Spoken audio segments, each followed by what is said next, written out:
Today we're at Station 2. We get Master Mechanic Dave Como.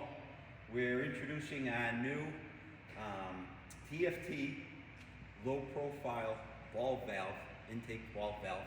It's a legacy. We're going to mount it on engine 4 today, and we've also bought one for our new engine 6.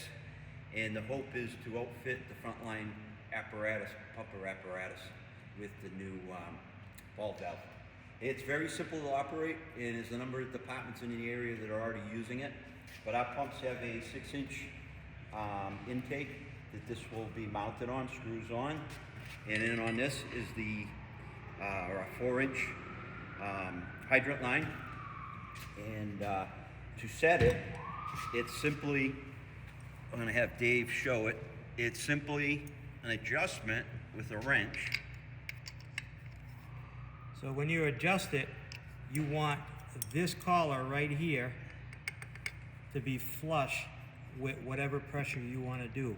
So right now we're set for 150, and all you want to do is make sure, just rub your finger across there and make sure that we are smooth to go across that flange and the 150 mark.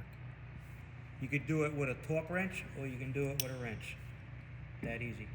So the adjustment can happen in the field if you need be. We pre-select and pre-adjust at 150. The reason we do 150 in our department is our standard procedure for pumping during relay, ladder pipe, sprinkler systems is to begin at 150. So if we use 150 on the dump valve, if we're in a non-water hydrant district and we're pumping tank water, we won't lose the water on the ground if we set it at 125. So 150 seems to be the feel-safe, and that's why we selected that. To operate the valve once it's on, is you have your control valve, which opens the ball valve, and it has an indicator for closed, and then all the way to the open position. If it's leaking by or whatever, don't force it. Just give it a little tug, and that should be enough. If it's leaking by, that means there's something wrong with the valve, and it needs to be serviced. But as you can see, when you operate the valve, the ball valve inside closes and then opens.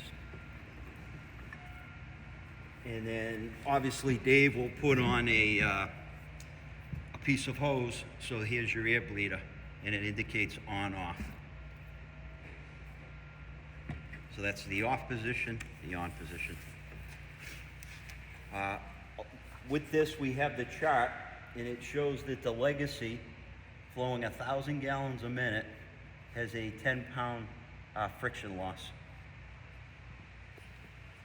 So in your calculations is, you've got to calculate your friction loss in the hose at, flowing 1,000 gallons, and then there'd be an extra 10 for the valve.